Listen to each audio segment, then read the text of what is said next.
السلام علیکم، میں امداد شمرو۔ پنجاب کو غلام بنا کر رکھ دیا گیا ہے، پنجاب غلام بن گیا ہے اور غلام بنا دیا گیا ہے۔ چھوٹے صوبے تو ماضی میں یہ شکوے شکایات کرتے رہے، ابھی بھی کرتے ہیں۔ کل ہی مراد علی شاہ صاحب نے شکایت کی وفاق سے، مگر پنجاب کے متعلق اس طرح کی شکایات نہیں آتی تھیں۔ پنجاب اس طرح کبھی تصور نہیں کرتا تھا۔ چھوٹے صوبوں میں سیاسی جماعتیں تو اس طرح کے بیانات دیا کرتے تھے، لیکن پنجاب کی غلامی کی بات کسی سیاسی قوت نے نہیں کی، لاہور ہائی کورٹ سے اٹھی ہے۔ لاہور ہائی کورٹ کے ایک فیصلے میں کہا گیا ہے کہ عمران خان نے، وزیر اعظم عمران خان نے پنجاب کو غلام بنا دیا ہے، سارا کام وہاں سے چلا رہے ہیں عمران خان صاحب، اور صوبہ خود مختاری جو ہے وہ ساری کی ساری عمران خان نے کیا ہوتا ہے اس غصب کر رکھی ہے، چھین رکھی ہے۔ مدعا یہ ہے کہ ایک آرڈیننس جاری کیا تھا عمران خان صاحب نے، ضابطۂ دیوانی ترمیمی آرڈیننس عمران خان صاحب کی حکومت نے، پنجاب حکومت نے، وہ ترمیمی آرڈیننس چیلنج ہو گیا۔ اس میں ذرا وہ جو طریقہ کار تھا دیوانی مقدمات کا، اس میں اس کے لیے مختلف عدالتیں بنانا، جو رائج طریقہ ہے اس میں تبدیلی کی گئی تھی، تو اس میں Punjab bar council Lahore high court میں چلی گئی، اور لاہور ہائی کورٹ کے نے فیصلہ دیا، اس کو کالعدم قرار دے دیا آرڈیننس کو۔ تفصیلی فیصلہ آیا ہے، تفصیلی فیصلہ آنکھیں کھول دیتا ہے۔ میرے جیسے عمران خان صاحب کے نقاد، ہم تو بڑے عرصے سے یہ گزارش کرتے رہے، میں کئی بار کہہ چکا کہ پنجاب کو سیاسی لاوارث بنایا گیا ہے۔ جس طرح عثمان بزدار صاحب کو بٹھا کر پنجاب میں، اور عمران خان صاحب اپنے بنی گالہ سے اس کو چلا رہے تھے، ڈوریاں ہلا رہے تھے، تو پنجاب جیسا صوبہ جو 60% ہے، ملک کی آبادی کا 60% سے زیادہ ہے، اور جو خوشحال صوبہ ہے، یعنی پنجاب اگر خوشحال ہے تو ظاہر ہے اس کے اثرات پورے ملک پر ہوتے ہیں، پنجاب اگر بیٹھتا ہے تو اس کے اثرات بھی پورے ملک پر ہوں گے، ہوتے ہر صوبے سے ہیں۔ مطلب بلوچستان اگر اسٹیبل نہیں ہے، خیبر پختونخوا کے حالات اگر برے ہیں، تو یہی ہوتا ہے کہ وہاں سے لوگ اٹھ کر پنجاب میں آتے ہیں، سندھ میں جاتے ہیں، تو وہ ہوتا ہے۔ سندھ میں اگر برے حالات ہیں تو اس کا اثر پنجاب پر پڑتا ہے، لیکن اگر پنجاب کے برے حالات ہیں تو بہت زیادہ برے اثرات پڑتے ہیں۔ تو اسی وجہ سے ہم دیکھ رہے ہوتے تھے کہ پنجاب کے ساتھ کیا ہو رہا ہے، پنجاب کے فنڈ چھین لیے، NFC سے پنجاب کا حصہ کم کر لیا، زبانیں بند، اسمبلی یوں ربڑ اسٹیمپ کے طور پر کام کر رہی تھی۔ کئی بار یہ گزارشات رکھی، یہاں پر بات کی کہ بھئی پنجاب کی آواز کوئی نہیں اٹھا رہا، پنجاب کی آواز کوئی نہیں بن رہا، کیونکہ مراد علی شاہ صاحب سندھ میں اپنا الگ سے ایک حکومت تھی، یعنی مخالف وفاق سے، وفاقی حکومت کی مخالف جماعت کی حکومت، تو وہ تو لڑ بھڑ کے کچھ نہ کچھ کبھی حصہ لے بھی لیتے، نہیں بھی ملتا تو کم از کم آواز اٹھتی تھی۔ پنجاب کا حصہ بھی چھینا جا رہا ہے اور پنجاب میں کوئی بول بھی نہیں رہا۔ اپوزیشن کا عالم یہ ہے کہ پروڈکشن آرڈر حمزہ شہباز صاحب کے جاری ہو گئے تو پھر چپ کر کے آ کر بیٹھ جاتے ہیں، اپوزیشن خاموش۔ تو پروڈکشن آرڈر کی مار تھی پوری اپوزیشن پچھلے، جب سے یہ حکومت بنی ہے۔ پنجاب اسمبلی کا ریکارڈ اٹھا کر دیکھ لیں، مسلم لیگ نے کوئی 1-2 احتجاج کیے ہوں گے چھوٹے موٹے، اور وہ احتجاج بھی پارٹی پالیٹکس سے ہٹ کر نہیں تھے۔ یعنی پنجاب کے حقوق ہوتے ہیں نا کہ جناب پنجاب صوبہ، پنجاب کی حکومت، پنجاب کا مینڈیٹ، پنجاب کی اسمبلی، بھائی بنی گالہ سے کیوں فیصلے ہو کر آئیں؟ تو ہم تو یہ بات کرتے رہے، ہم نے دیکھا کہ کس طرح وہ IGs بدلتے رہے پنجاب کے، کس طرح چیف سیکرٹریز بدلتے رہے، کس طرح CCPO لاہور بدلے، کس طرح DPO اکاڑا بدلے، سارا کچھ بنی گالہ کر رہا تھا۔ عثمان بزدار صاحب جو ہیں وہ ایک مٹی کے نہیں کٹ پتلی کی طرح بیٹھے، اوپر سے ڈوریاں ہل رہی ہوتی تھیں۔ تو یہ معاملہ ظاہر ہے رکنا نہیں تھا، کہیں نہ کہیں کسی نہ کسی فورم پر آنا تھا۔ اگر یہ بات اسمبلی نہیں کر رہی تھی، اسمبلی ریزسٹ نہیں کر رہی تھی، ہر آرڈیننس آتا تھا اور اپنی مرضی سے حکومت چلا رہے تھے عمران خان صاحب وہاں بیٹھ کر آرڈیننسز کے ذریعے، اور عثمان بزدار صاحب اسمبلی میں نہیں جاتے، اسمبلی کی، پنجاب اسمبلی کی کوئی اپنے دن ہی پورے کرنے میں، مطلب کارکردگی دیکھ لیں اسمبلی کی، بالکل نہ ہونے کے برابر ہے۔ تو اگر جمہوری ایوانوں میں آواز نہیں اٹھے گی تو کہیں نہ کہیں تو آواز، کہیں نہ کہیں سے تو آواز آئے گی۔ ہم عدالتی اس طرح کے وہ ہوتا ہے نا کہ ماضی میں ہوتا رہا کہ جس طرح عدالتیں وہ کیا جوڈیشل ایکٹیویزم کہ انتظامیہ کی گردن میں ہاتھ ڈال کر کام ہی نہ اس کو کرنے دو، اس کے ہم ہمیشہ مخالف بھی رہے ہیں، اس پر تنقید بھی ہوتی رہی ہے، مگر جس طرح پنجاب کو چلایا جا رہا تھا، اور جس طرح ایک آرڈیننس جاری، اسمبلی ان سیشن ہے تو بھی آرڈیننس، اسمبلی ان سیشن ہو تو آرڈیننس نہیں آ سکتے، مگر پنجاب و وفاق کو یہی ہو رہا تھا۔ پنجاب کے ساتھ تو بہت جٹ ہے نا، بہت حشر نشر ہوا ہوا ہے خاص طور پر۔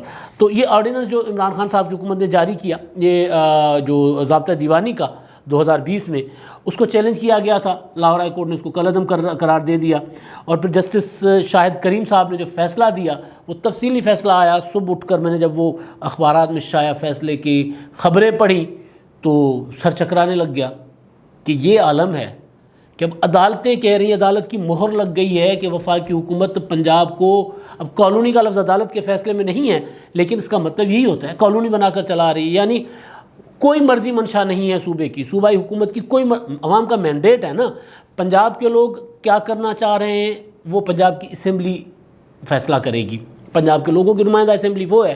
ہاں مرکز میں پنجاب کے جو نمائندہ لوگ ہیں وہ مرکزی منصوبوں کے حوالے سے وہاں پر یا جو بھی پالیسیز ہوتی ہیں وہاں پر کریں گے، لیکن سارا کچھ، یعنی میں دیکھ رہا ہوتا تھا، حیرت ہوتی تھی کہ ابھی بھی ہوتا ہے، وزیر اعظم عمران خان صاحب آتے ہیں یہاں پر عثمان بزدار صاحب کی کرسی پر بیٹھ جاتے ہیں اور پھر وہ وہاں پر بیٹھ کر کہتے ہیں کہ جناب میرا پنجاب صحیح نہیں چل رہا، لہٰذا میں نے فردوس عاشق اعوان صاحبہ کو بھیج دیا وہاں سے، اور فردوس عاشق مطلب اس لیول پر عمران خان صاحب کی مداخلت۔ تو میں ذرا فیصلے پر آتا ہوں، فیصلے میں کہ جو موٹی موٹی چیزیں جو فیصلے کی ہیں اس میں ایک تو آرڈیننس کو کالعدم قرار دے دیا گیا اور کہا گیا ہے کہ جی سائلین کے حقوق کا گلا گھونٹ دیا گیا، ضابطہ دیوانی میں ترمیم کے لیے لاہور ہائی کورٹ سے بھی رائے نہیں لی گئی۔ ظاہر ہے جو متعلقہ فریق وہ کیا ہوتے ہیں، اسٹیک ہولڈرز ہوتے ہیں، جس میں بارس ہیں، وکلاء ہیں، جس میں اپنا وزارت قانون ہے پنجاب کی، جس میں عدالت ہے، سب سے پوچھا جائے گا نا کہ بھائی آپ کو کون سا پروسیجر اس میں بہتر رہے گا تاکہ اسپیڈی جسٹس ہو، لوگوں کو جلد انصاف ملے، کسی سے پوچھا ہی نہیں گیا۔ آگے عدالت کے فیصلے میں کہا گیا کہ وہ اسلام آباد سے بنا بنایا آرڈیننس آتا ہے، وہ آرڈیننس جو ہے وہ جاری کر دیا جاتا ہے، اس میں ذہن اپلائی نہیں کیا جاتا۔ وزارت قانون جو پنجاب کی ہے وہ اپنا مائنڈ ہی اپلائی نہیں کرتی، جو آرڈیننس وہاں سے آ گیا وہ کر دیا۔ اسی سارے کو لے کر عدالت نے جو فیصلہ دیا ہے وہ جناب لکھتے ہیں کہ وفاق وزیر اعظم کی قانون سازی کے لیے ہدایات دینا صوبے کے اختیارات کو ٹھیس پہنچانے کے مترادف ہے۔ وزیر اعظم کا صوبے کو قانون سازی کے لیے ہدایت کرنا نہ صرف غیر قانونی بلکہ اختیار کا آمرانہ استعمال بھی ہے۔ وہ عمران خان صاحب کہتے تھے نا وہ کہ جناب وہاں پہ شہزادہ سلمان صاحب تو جو کہتے ہیں ہو جاتا ہے، انہوں نے وہ کر کے دکھایا کہ جناب میں نے یہ کہا ہے تو کر دو، یہ میں کہہ رہا ہوں یہ والا قانون ہوگا، میری زبان سے نکلا یہ قانون ہے، یہ قانون بنا دو۔ تو عدالت نے کہا ہے کہ آمرانہ استعمال ہے، صوبہ خود مختاری 18ویں ترمیم کے تحت، اور اس سے پہلے بھی ظاہر قانون سازی صوبے کا اختیار تھا، صوبے اپنے مطابق قانون سازی کرتے ہیں، آئین کے اندر رہتے ہوئے صوبے اپنے مطابق کرتے ہیں، مختلف ایشوز پر صوبوں کے میں مختلف الگ الگ قوانین ہیں، تو آئین سے متصادم کوئی قانون نہیں ہو سکتا، آئین کے دیے گئے دائرے میں رہتے ہوئے، لیکن یہ آئین کو توڑنے کے، آئین کی خلاف ورزی ہے، عدالت کہہ رہی ہے، عدالت کے لیے قانون کی خلاف ورزی ہے، آئین کی بھی خلاف ورزی ہے۔ اچھا آگے، وزیر اعظم کی ہدایت کو بلا عذر تسلیم کرنا پنجاب کی غلامی کو ظاہر کرتا ہے۔ یہ ہے وہ نقطہ جو بڑے عرصے سے میں کہہ رہا تھا کہ بھائی یہ جس طرح چلایا جا رہا ہے پنجاب کو، یہ کالونی کو چلایا جاتا ہے، اس طرح صوبے جمہوری دور میں نہیں چلا کرتے۔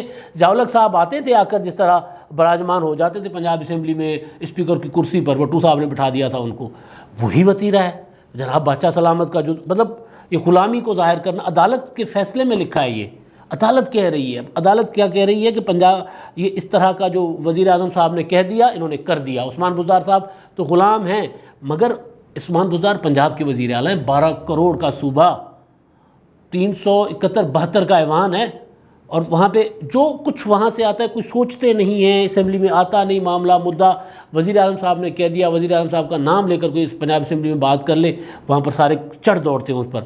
اچھا وزیر اعظم کی ہدایت کو بلا عذر تسلیم کرنا پنجاب کی غلامی کو ظاہر کرتا ہے۔ پنجاب کی گہری غلامی آئین میں صوبوں کی خود مختاری کے تصور کے خلاف ہے۔ وزیر اعظم کی پنجاب کو قانون سازی کے لیے دی گئی ہدایت غیر قانونی، وہی دوبارہ بات دہرائی جاتی ہے۔ آگے چل کر فیصلے میں کہا جائے پنجاب کا وفاقی حکومت کی ہدایت پر عمل کرنا بھی صوبے کی خود مختاری کو ٹھیس پہنچانے کے مترادف ہے۔ پنجاب نے وفاق کے حکم پر عمل کر کے نہ صرف صوبائی اختیار ترک کیا بلکہ حقوق پر بھی سمجھوتا کیا۔ 18ویں ترمیم میں اس سے پہلے آئین صوبے کو اختیار دیتا ہے، صوبہ اپنی مرضی کے مطابق، صوبہ کون ہے؟ پنجاب کو چلاتا کون ہے؟ پنجاب کی اسمبلی، پنجاب کی اسمبلی کے ذریعے حکومت چلاتی ہے، مینڈیٹ ہے حکومت کے پاس، عثمان بزدار صاحب کے پاس۔ مگر یہاں پر بادشاہ سلامت عمران خان بطور پارٹی چیئرمین پنجاب حکومت کو اپنی پالیسی دے سکتے ہیں، پالیسی ڈکٹیٹ کروا سکتے ہیں، لیکن پالیسی چلائیں گے وہ آئین اور قانون کے دائرے میں. یہ نہیں ہو سکتا کہ عمران خان صاحب جو ہے وہ جو کہہ دیں وہ پھر اس کے بعد پنجاب اسمبلی بھی بائی پاس ہو جاتی ہے, اس کے بعد سارا کچھ بائی پاس ہو جاتا ہے. وہ جو آئی جیز والا معاملہ تھا, اور اپنے منہ سے عمران خان صاحب اپنی زبان سے بار بار آ کر پنجاب میں کہتے رہے کہ جی میرے بہنوئی کا پلاٹ خالی نہیں کروا رہے تھے سابق آئی جی, اس لیے میں نے نیا آئی جی بنوا دیا, بدل دیا. مطلب یہ بات وہ کہہ چکے برملا. پھر وہ کہتے ہیں جناب میں نے عثمان بزدار کو کہا کہ یہاں پہ جو بنا لو وہ کیا ہوتی ہے پناہ گاہیں بنا دو. عثمان بزدار صاحب نے یوں بنا دی, میں نے کہا یوں کر دو وہ کر دو. اچھا ٹھیک ہے, لیکن وزیر اعظم ہے عمران خان, پارٹی کا مینڈیٹ ان کا ہے, لیکن بطور پارٹی چیئرمین, لیکن اس طرح وہ آئین کے دائرے کے اندر رہ کر اپنی صوبائی حکومت کو چلوا سکتے ہیں نا. یہ نہیں ہو سکتا جو عدالت کہہ رہی ہے, میں نہیں کہہ رہا. میں پہلے کہتا تھا کہ پنجاب سیاسی لاوارث ہے, پنجاب کی کوئی آواز اٹھانے والا نہیں ہے اس دور میں. پہلے ہوتا تھا پنجاب تگڑا, شہباز شریف صاحب کے دور میں شہباز شریف تو اپنے بڑے بھائی کے ساتھ لڑ کے پنجاب کے لیے منصوبے لے کر آیا کرتے تھے. پنجاب کی بات ہوتی تھی, پنجاب کی آواز ہوتی تھی. گو کہ اسمبلی کی طرف رویہ ان کا بھی وہی ہوتا تھا, لیکن بہرحال ایک تگڑا نظام ہوتا تھا. یہاں پر جو عدالت کا فیصلہ ہے, عدالت آگے چل کر جناب کہتی ہے کہ ذہن میں رکھنا چاہیے کہ جس ملک کا آئین تحریری ہو اس کا مطلب ہے کہ قانون کی حکمرانی ہو. قانون ساز کوئی ایسا قانون نہیں بنا سکتے کہ مخصوص فرد کو اس سے استثناء حاصل کر لے. پاکستان میں تمام مجاز حکام کو قانون کے دائرے میں رہ کر کام کرنا ہوگا. قانون کے دائرے میں رہ کر کام کرنا ہوگا. وزیر اعظم عمران خان صاحب قانون سے باہر دوڑے پھر رہے ہیں, پنجاب کو غلام بنایا. سارے وہ قانون کے باہر. عدالت اگر کہہ رہی ہے کہ پنجاب غلام بنایا گیا ہے پنجاب کو, تو غلام قانون میں تو نہیں کوئی بنا سکتا نا, قانون کے دائرے میں تو نہیں ہو سکتا. اچھا جی, ضابطہ دیوانی ترمیمی آرڈیننس نے قانون کے استحکام کو بڑے خطرے سے دوچار کیا. آرڈیننس جاری کرنے کا اختیار پتھر پر لکیر کے مانند نہیں بلکہ ایگزیکٹو آرڈر کو ریت پر الفاظ لکھنے کے مترادف ہے. ریکارڈ سے ظاہر ہوتا ہے کہ ترمیمی آرڈیننس ڈرافٹ بھی وفاقی حکومت نے پنجاب حکومت کو دیا. اب ایک تو یہ ہے نا, آرڈیننس کا اختیار ہے وہ ایک خاص حالات کے لیے ہوتا ہے. یہاں پہ یہ ہے کہ جب مرضی دل چاہتا ہے آرڈیننس جاری کرتے ہیں. بہت دلچسپ مطلب اس میں فیصلے میں عدالت نے باتیں کی ہوئی ہیں. خاص طور پر یہ بھی کہا گیا کہ جناب وزارت قانون جو ہے وہ ڈاک خانے کے طور پر استعمال ہو رہی ہے. ڈاک خانہ ہے, انہوں نے اپنا مائنڈ ہی نہیں اپلائی کر رہے, جو اوپر سے آ رہا ہے وہی کچھ کیے جا رہے ہیں وزارت قانون والے. یہ عدالت اپنا کہا گیا ہے. اور آگے چل کر عدالت فیصلے میں آگے چل کر لکھتی ہے کہ ضابطہ دیوانی میں ترامیم کا آرڈیننس جاری کرنے کی سمری سے ظاہر ہوتا ہے کہ وزیر اعظم کی خواہش پر آرڈیننس جاری کیا گیا. وزیر اعظم کو غربت سیکٹر سے متعلق میٹنگ میں خاص طور پر پنجاب میں نئی قانون سازی کی خواہش کا اظہار کیا تھا وزیر اعظم نے. بہت مطلب یہ میں نے بعد میں پھر جب اس پر ریسرچ کی تو پتہ چلا کہ جناب ایک پریس کانفرنس ہوتی ہے اگست 2019 میں. پریس کانفرنس کرتے ہیں فروغ نسیم صاحب, شریف الدین پیرزادہ ثانی, انہوں نے پریس کانفرنس کی. فردوس عاشق اوان صاحبہ تب مرکز میں تھی, مشیر اطلاعات تھی, وہ پریس کانفرنس میں موجود تھیں. اور اس پریس کانفرنس میں وہاں پر بتایا گیا تھا کہ ہم یہ ترمیم لا رہے ہیں. اور اس کے بعد وہ ترمیم جیسے ہی ترمیمی آرڈیننس لا رہے ہیں, اور جیسے ہی ترمیمی آرڈیننس نیچے آتا ہے تو بالکل ایسے ہی اس کو منظور کر دیا جاتا ہے کہ نہ اسمبلی نہ حکومت پنجاب کی جو وہ چیف سیکرٹری تک کو وہ کہہ رہے ہیں کہ جناب وہ بھی اپنی ذمہ داریاں نہیں ادا کر رہے. چیف سیکرٹری کیسے ادا کریں گے؟ ان کو پتہ ہے کہ جناب اگر میں نے اپنی ذمہ داریاں ادا کی بادشاہ سلامت کی رائے کے بغیر, عمران خان صاحب کو پوچھے بغیر اگر میں نے اپنی ذمہ داری ادا کرنے کی کوشش کی جو آئین اور قانون میں ہے, پھر میں اسی طرح پہلے جو 5 تبدیل ہو گئے چھٹا میں بھی ہو جاؤں گا. وہ لائن لگی ہوئی ہے کہ بھئی عمران خان صاحب جو ہیں وہ بادشاہ سلامت کا شوق ہے. وہ مطلب آپ سوچیں کہ عمران خان صاحب کی حکومت کا سب سے بڑی لڑائی جو ہے نا, سب سے بڑی لڑائی خاص طور پر سندھ سے بلوچستان سے وہ یہ ہے کہ انہوں نے کہا تھا کہ جناب میں نے جو وہاں پہ جزائر ہیں نا ان جزائر کو ڈیولپ کروانا ہے. صوبوں نے کہا جناب یہ ہمارے NOC بھی سندھ نے دیا, NOC کے بعد سندھ کو پوچھا ہی نہیں کہ بنا یہ کرنا وہ کرنا. اس کے بعد پنگا کھڑا ہو گیا, سندھ والوں نے احتجاج کرنا شروع کر دیا کہ بھائی ہمارے جزائر ہیں. اچھا جی, وہ کیونکہ لڑ رہے ہیں وہاں مخالف حکومت ہے, وہاں پر اگر PTI کی حکومت ہوتی تو کوئی نہ پوچھتا. پنجاب میں یہاں پر اپنا راوی ریور پروجیکٹ, کسی کو پتہ ہی نہیں راوی ریور پروجیکٹ میں کون انویسٹمنٹ کر رہا ہے, کیسے آ رہا ہے, کیا ہو رہا ہے, لوگوں کی زمینیں کیسے خریدی جا رہی ہیں. لوگ چیخ رہے ہیں کہ بھائی ہماری زمینیں, وہ اپنا پیچھے مظاہرے بھی ہوئے کہ وہ جو وعدہ کیا گیا یا جو مارکیٹ ریٹ سے بھی کم ریٹ پر، وہ ڈی سی ریٹ ہوتا ہے پتہ ہی نہیں کیا، اس سے بھی کم ریٹ پر لوگوں کو کہا جا رہا ہے کہ جناب زمینیں خالی کرو نکلو. والٹن ایئرپورٹ پر یہاں پر پروجیکٹ بنا رہے ہیں، والٹن ایئرپورٹ خالی کر دیا، یہاں پر کوئی پتہ نہیں کتنی کثیر المنزلہ عمارات بنے گی، کس کے لیے بنے گی، کیوں بنے گی، کوئی پتہ نہیں ہے. بادشاہ سلامت کا شوق ہے کہ جناب پاکستان کو یہ اوپر جانا چاہیے، یعنی پاکستان اوپر جائے نہ جائے، بلڈنگز اوپر جانی چاہیے، کیونکہ وہ جو بلڈرز ہیں وہ بادشاہ سلامت کے دوست ہیں. تو وہ جس طرح سارے معاملات کر رہے تھے، اسی طرح اب یہ جو خاص طور پہ آرڈیننس کا معاملہ ہے، اس نے تو ایکسپوز کر کے رکھ دیا ہے وزیر اعظم عمران خان صاحب کی طرز حکمرانی کو، کہ عثمان بزدار صاحب بس صرف نام کے وزیر اعلیٰ ہیں، بنی گالہ میں بیٹھے عمران خان صاحب کے یار دوست، یا عمران خان صاحب صوبے کو چلا رہے ہیں. ان کو اچانک کوئی، وہ جس طرح تقریر کیا کرتے تھے نا عمران خان صاحب، آپ کو یاد ہوگا جب وہ کنٹینر پہ ہوتے تھے تو ادھر سے شاہ محمود قریشی صاحب کہتے تھے تو پھر وہ ڈی پی او تمہیں نہیں چھوڑوں گا، ادھر سے پرویز خٹک صاحب اس کان میں کچھ کہتے تھے تو آئی جی میں تمہیں الٹا لٹکا دوں گا، ادھر سے کوئی کچھ کہتا تھا تو مطلب وہی طریقہ حکومت کرنے کا بھی وہی طریقہ ہے. اور عمران خان صاحب، وہ جو بشیر میمن صاحب نے کہا تھا، بار بار کوٹ کرنا پڑتا ہے کہ عمران صاحب کہتے ہیں کہ جناب وہ شہزادہ سلمان تو جو کہتا ہے وہ ہو جاتا ہے، اور میں جو آپ کو کہتا ہوں آپ وہ نہیں کرتے، آپ مجھے آئین اور قانون دکھاتے ہیں. لیکن لاہور ہائی کورٹ نے کہہ دیا کہ وزیر اعظم صاحب آئین اور قانون کے اندر رہ کر آپ وزیر اعظم ہیں، اور آئین اور قانون کے اندر رہتے ہوئے آپ کی پنجاب کی حکومت کو چلانا ہے، ورنہ عدالت نے کہہ دیا کہ جناب پنجاب غلام ہے، پنجاب کو غلام بنایا جا رہا ہے، بنی گالہ سے چلایا جا رہا ہے. سب سے بڑا ایوان پاکستان کا، سب سے بڑا ایوان ہے پنجاب، سب سے زیادہ ارکان ہے پنجاب میں، اور سب سے تگڑے ارکان ہیں پنجاب کے. یہاں پھر اس طرح وہ نہیں ہے، لیکن جس طرح عمران خان صاحب، سب کو پتہ ہے کہ جناب اگر عمران خان صاحب کے اگینسٹ تھوڑا سا بھی جائیں گے تو خان صاحب ناراض ہو جائیں گے، تو وہ بولتے نہیں ہیں.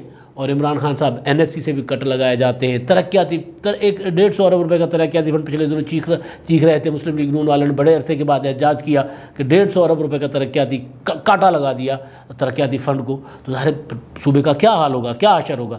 یہی ہوگا کہ لاہور میں کچرے کے ڈھیر بنتے جائیں گے. بجلی کا جو عالم کر دیا وہ تو خیر مرکز کا معاملہ ہے، لیکن غلام یہ عدالت کہہ رہی ہے، اب میں نہیں کہہ رہا، میں سیاسی لاوارث کہتا تھا، اب عدالت نے کہہ دیا ہے کہ پنجاب گہری غلامی میں چلا گیا. غلامی کہاں سے؟ بنی گالہ سے. اچھا جب آخر میں ہمارے مہربان جو اپنی کمنٹ سے آگاہ کرتے رائے دیتے ہیں، ان میں بابر خان صاحب کا ذکر ہو جائے. وہ بابر خان صاحب نہیں بلکہ مظہر حسین صاحب ہیں، بابر خان صاحب بھی ہیں. چلیں بابر خان صاحب کا پہلے کر لیتے ہیں. وہ کہتے ہیں چھوٹے لوگ جب بڑے عہدوں پر آتے ہیں تو اپنا خاندانی بیک گراؤنڈ ضرور دیکھنا چاہیے ان کو، بس یہی غلام بنا کر رکھ دیا. مظہر حسین صاحب ہیں، وہ کہتے ہیں کہ ان کو پتہ چل گیا ہے کہ پھر حکومت ملنی نہیں تو موجیں کرو. یہ بالکل یہی آئین اور قانون میں وہ رہ کر کام کرتے ہیں جو آگے مستقل ایک فیوچر پلاننگ کے ساتھ چلتے ہیں، ملک کو چلانا چاہتے ہیں. جو کہتے ہیں کہ ہم بس آئے ہیں، ون ٹائمر ہیں، ابھی آئے ہیں، اگلی بار باری ملتی ہے نہیں ملتی، تو پھر کیا آئین کیا قانون؟ اگر بادشاہ بن کر ملک چلایا جا سکتا ہے تو چلا لو، بادشاہ بن جاؤ، جتنی موجیں کرنی ہے کر لو. یہی کچھ ہو رہا ہے. اب تک کے لیے اتنا ہی. اللہ حافظ.